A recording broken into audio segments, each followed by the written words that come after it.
यानी to determine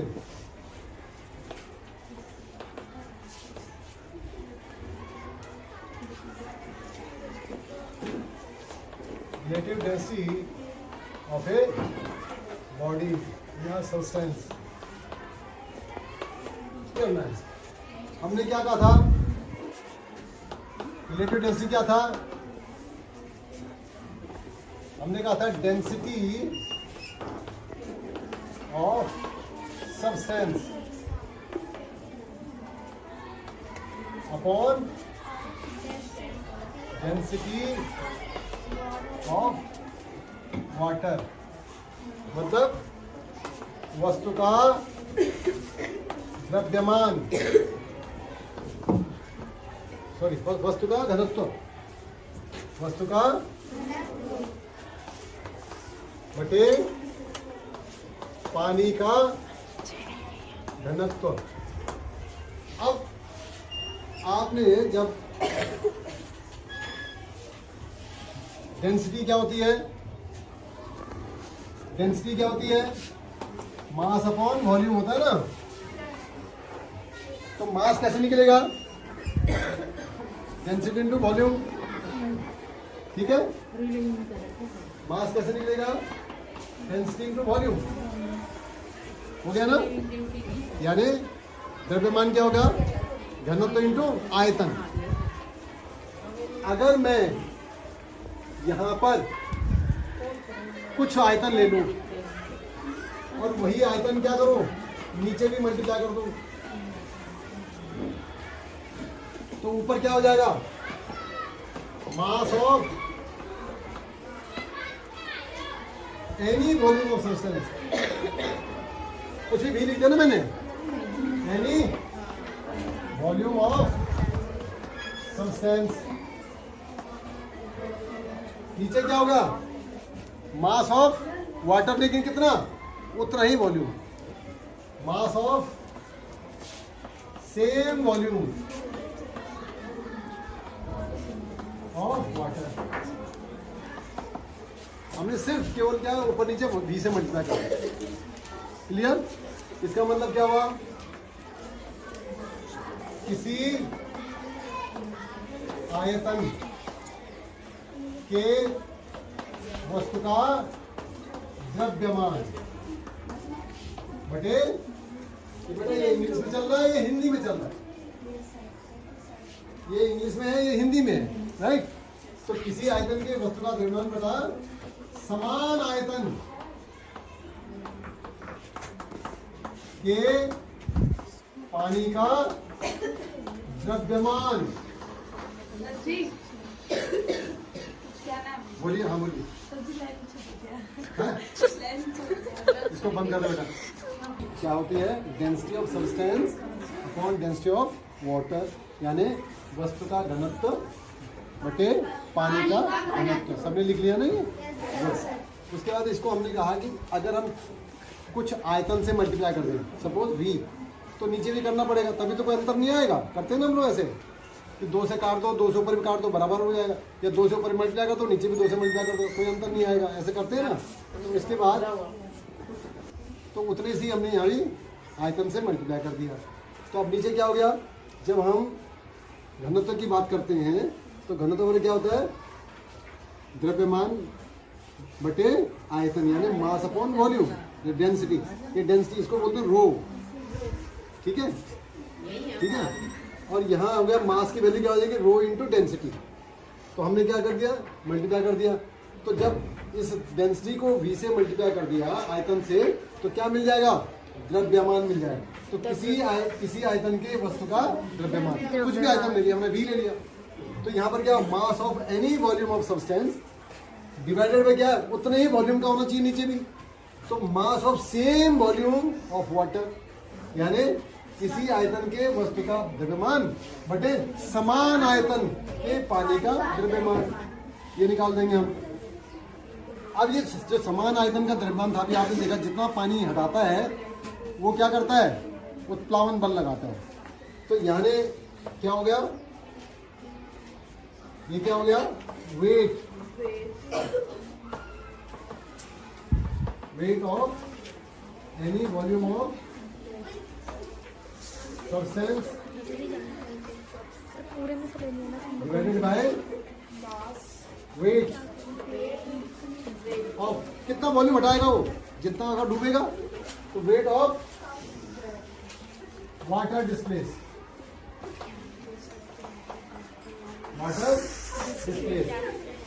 यानी जब हम किसी को डुबाएंगे किसी चीज में तो कितना कितना पानी हटाता है वो, उसके आयतन के बराबर। तो यानी क्या हुआ,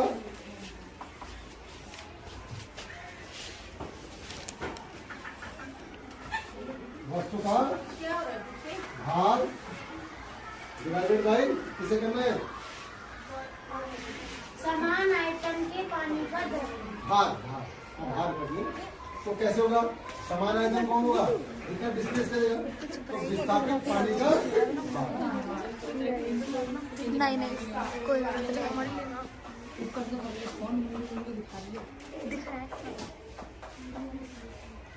अब हम कैसे निकालेंगे इसको, मान लीजिए पहले हम क्या करें, स्पिन बैलेंस उसको किस में तोल दें, हवा में। तो क्या होगा, वस्तु का भार आ गया, यस सर, यानी वेट ऑफ द सब्सटेंस आ गया। तो इसका किसमें आया, वेट इन एयर आ गया, ठीक है। उसके बाद हमने विस्थापन का कैसे निकलेगा, जो पहले हवा में था और जब पानी में डुबाया हमने तब उसका भार निकालेंगे, उन दोनों का जो अंतर होगा वो क्या होगा, जो हल्का हुआ ना, ठीक है ना। तो विस्थापित पानी का भार हो जाएगा वो। तो विस्थापित पानी का भार कौन होगा, लॉस इन वेट, क्या होता है वो, लॉस इन वेट, यानी वस्तु का भार डिवाइडेड बाय भार में कमी, पानी में वस्तु के भार में कमी। तो भार में कमी क्या होगी, वेट इन एयर, दिख रहा है ये, weight in air upon weight in air minus weight in water. तो ये आपका रिलेटिव डेंसिटी का फॉर्मूला बन गया, ठीक है। ये हमें करना है, अगर हम ये निकाल देंगे तो हमारी इस वस्तु के अपेक्षित घनत्व तो निकल जाएगा, ठीक है।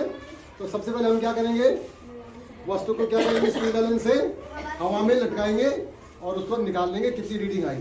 क्लियर हो गया। तो अब आप टेबल अगर बनाएंगे तो टेबल में क्या बनाएंगे, टेबल में क्या बनाएंगे, यहाँ पर क्रम संख्या ऐसे बना लोगे, ये मिटा दो थोड़ी देर के लिए। Yes sir. अब आपको दिख नहीं रहा होगा यहाँ से ना, तो थोड़ा पीछे से आएगा तब दिखेगा, पीछे चले जाओगे तब दिखेगा। तो यहाँ पर तो क्रम संख्या आ गई, यानी सीरियल नंबर।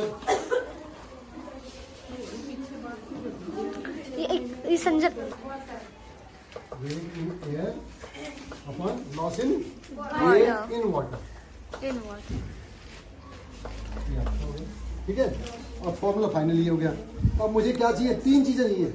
पहले किसमें चाहिए, हवा में भार, फिर क्या चाहिए, हवा में भार, और फिर पानी में भार। तो दो चीज हो गई सीधी सीधी। तो क्या हुआ, हवा में भार डिवाइडेड बाय हवा में भार माइनस पानी में भार, किसका, वस्तु का। वो अंडरस्टूड है, ठीक है।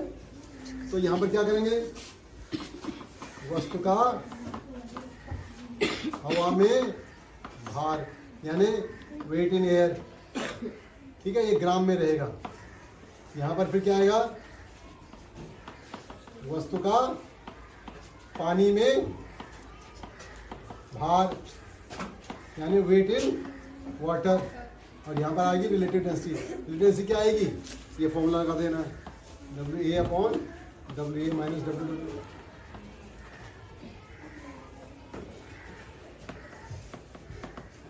ठीक हो गया। अब यहाँ 1 2 और 3 हम रीडिंग ले लेंगे और इसको निकाल लेंगे। अब जब कोई भी चीज़ आती है आपके पास, वो एक इसमें बैलेंस देना। जब कभी भी आपके पास कोई इंस्ट्रूमेंट आए तो सबसे पहले इसमें हमें क्या करना पड़ता है, इसकी लीस्ट काउंट। जो पिछला वीडियो है, आज जो वीडियो मैंने 10th क्लास में दिया है उसको भी देखेंगे। क्या दिक्कत है जा क्लास में। तो रीडिंग जो है ना बेटा, इसमें जब भी करोगे आप तो इसमें देखना होता है। इसमें सबसे पहले तो 0 लिखा हुआ है। अब आप में इसमें देखिए त्रुटि भी है कि नहीं है, उसको बोलते हैं शून्य की त्रुटि। तो ये जो लेवल है 0 पे नहीं है। देखो और किसी में 0 पे है क्या? 0 पे दिख रहा है? एकदम 0 पे नहीं है, एकदम 0 पे। सब में त्रुटि है, इसमें है 0 पे नहीं है ना। ये फिर भी काफी कम है, शून्य त्रुटि है इसमें। तो जब भी हम कोई भी भार नापेगा उसमें इसको क्या करना पड़ेगा, माइनस। सब्जी मंडी जाते हो ना, यस सर। अगर सब्जी वाले यस सर। उसमें से टोकरी जब हटाते हो देता है, तो उससे क्या कर रखा है, उसको माइनस में उतारा। तो इसलिए माइनस करके रखता है ताकि जैसे ही टोकरी रखेंगे तो 0 पे आ जाएगा। हाँ। अगर वो माइनस ना करे तो वो और कम 0 पे जाएगा। रखेंगे, जब टोकरी रखेंगे तो क्या कुछ वजन टोकरी का हो जाएगा, फिर हमारी सब्जी कम आएगी। तो एक बार उसको चेक भी कर लेना, भैया जब टोकरी हटाना फिर नापो। और फिर टोकरी जब हटाएगा तो क्या आना चाहिए, 0। यानी जब वो टोकरी हटाएगा तो 0 नहीं आना चाहिए, यस सर। क्योंकि 0 आ गया इसका मतलब क्या हुआ, टोकरी का टोकरी वजन का ही डालेंगे तो टोकरी का वजन भी आएगा, फिर हमारी सब्जी कम होगी। तो इसलिए जब टोकरी हटाओ तो उसको फिर बोलो, इसको हटा के देखो तो क्या आना चाहिए, कुछ माइनस में आना चाहिए। Yes sir. और जैसे ही टोकरी रखो तो कहाँ जाना चाहिए, 0। तो उसको देखो ध्यान से कि भैया टोकरी रखे, एक बार दिखाओ 0 है कि नहीं है। इतना ही काफी है, उसको हटा के नेगेटिव देखने की आवश्यकता नहीं है। नेगेटिव जितना दिखाएगा उसका मतलब वो टोकरी का वजन है वो। क्लियर है? तो यहाँ पर हमारी टोकरी समझ लो रखी हुई है ऑलरेडी इसके अंदर, ऐसा लग रहा है, इसलिए यहाँ पर आ रहा है। ठीक है ना। तो इसमें सबसे पहले क्या देखना है, इसमें बोले शून्य त्रुटि। एक तो शून्य त्रुटि होती है, तो इसमें जो शून्य त्रुटि है वो क्या है, 1 डिवीजन की। ठीक है। दूसरी बात है इसका मायने का लेना least count. Least count of spring balance. Least count of spring balance.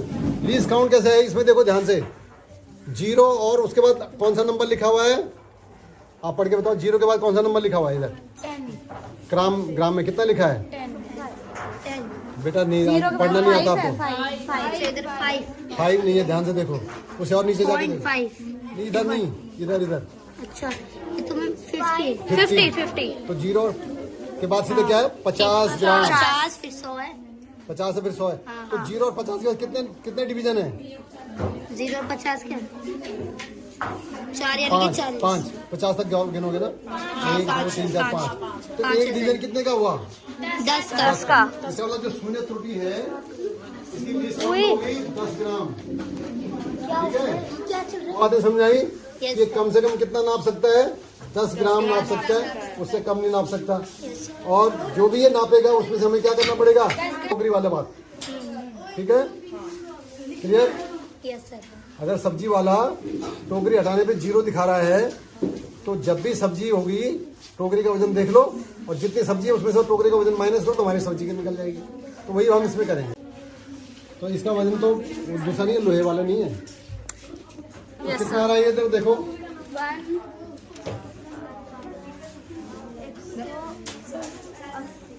100। उसमें 10 माइनस कर लिया, 190 से 10 माइनस 180 हो गया। ठीक है, ये क्या है, WA। तो आप इसमें लिख सकते हैं, यहाँ पर पानी में डाल रहे हैं। अब पानी में देखो कितना आया, पानी में कितना आया यार, दिख रहा है ना सामने, उससे 10 माइनस कर लिया, 140। ठीक है, अभी कितना है, 180 आ गया। तो इसमें लिखेंगे 140। ठीक है, तो अब कितना होगा फॉर्मूला, 180 डिवाइडेड बाय 180 माइनस 140 कितना हुआ, मैम सर 40। 40 से इसको डिवाइड करो तो कितना हुआ, 4.5। इसका रिलेटिव कितना आया, 4.5 एक से ज्यादा आया कि नहीं आया? और मैंने कहा था जिसका आरडी एक से ज्यादा आएगा वो हमेशा क्या करेगा, क्या हो जाएगा, वो पानी में डूब जाएगा। तो इसका एक से ज्यादा आ रहा है नहीं आ रहा, 4 आ रहा है, 4.5 आ रहा है, इससे क्या होगा, ये डूबेगा। डूबा था कि नहीं डूबा था? क्लियर हो गया? अब एक दूसरा रीडिंग देखो। अब मैंने इसमें से एक कम कर दिया ये। अब वजन बताओ कितना है, अब रीडिंग बताओ। 130 10 माइनस कर दिया 120 120 लिखना बेटा वहाँ पे, तो मेरी मदद करो, वहाँ पे 120 लिखो। दूसरी रीडिंग, अरे 2 नंबर पे, हाँ नजदीक है, 100 हो गया, करो बेटा 90।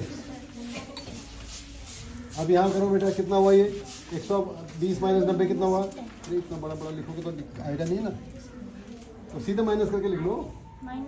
हाँ 30 बटे 30, 40 आंसर 120 बटा 30, तो कितना हो गया, 4 आया, बराबर 4। चलो अगला देखते हैं। अब कितना आया हवा में, 80 10 माइनस कर लिया, हाँ सर 60 लिखो बेटा। और अब पानी में देखते हैं, बताओ पानी में कितना आ रहा है।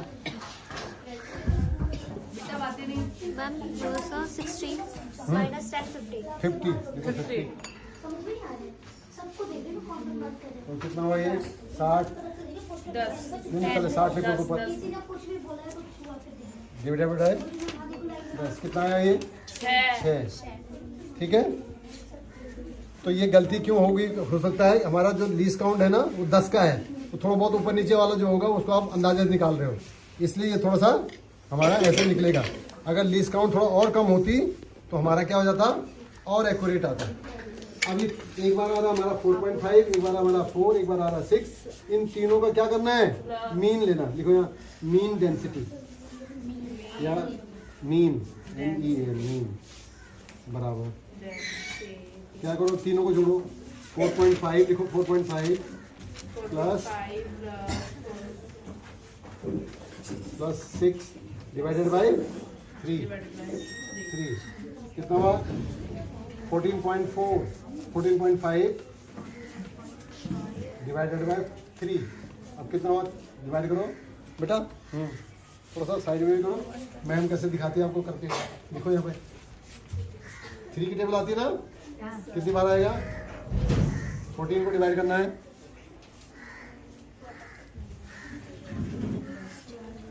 4 बार जाएगा, तो लिखो 4, कितना बचा, 2 के बाद कितना पॉइंट लगाओ वहाँ पे, अब 2 के बाद कितना बचा, 25 हो गया ना, 25 को 3 से डिवाइड कितनी बार जाएगा, 3 से 3 की टेबल नहीं आती, 3 सी टेबल, 3 8 जा, 3 8 जा, 3 8 जा, तो 3 8 जा जाएगा, ठीक है ना, तो 4.8 आया रिलेटिव डेंसिटी इसकी, ठीक है, करेक्ट। अब आप वहां बैठ के अपना करोगे, हर एक जो चीज आपको मिलेगी उसको ऐसे आपने करना है। चले ये लो, ले जाओ बेटा, ये लो, अब हर एक की अलग अलग चीज।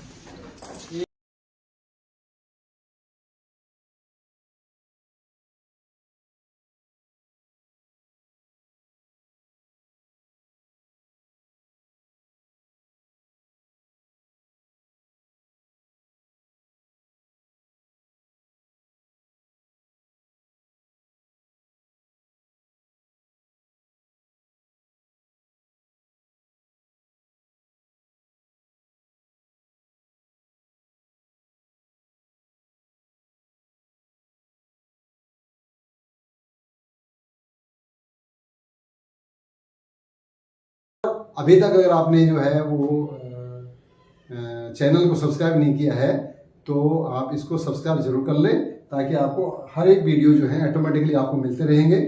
और जब कभी भी किसी और साथी को, अपने बड़े भैया दीदी को, क्योंकि इस चैनल में मैं आपको 8वीं से लेकर के 12वीं क्लास तक के सारे कॉन्सेप्ट दूंगा, तो उनको आप देख सकते हो। अगर आप 10th में हो और ये 8th का है, तो हो सकता है कोई ऐसा कॉन्सेप्ट आए जो आपको उस समय समझ नहीं आया था, अब जो है इसको देखेंगे तो समझ आ जाएगा, तो इसलिए उसको भी देख सकते हैं आप।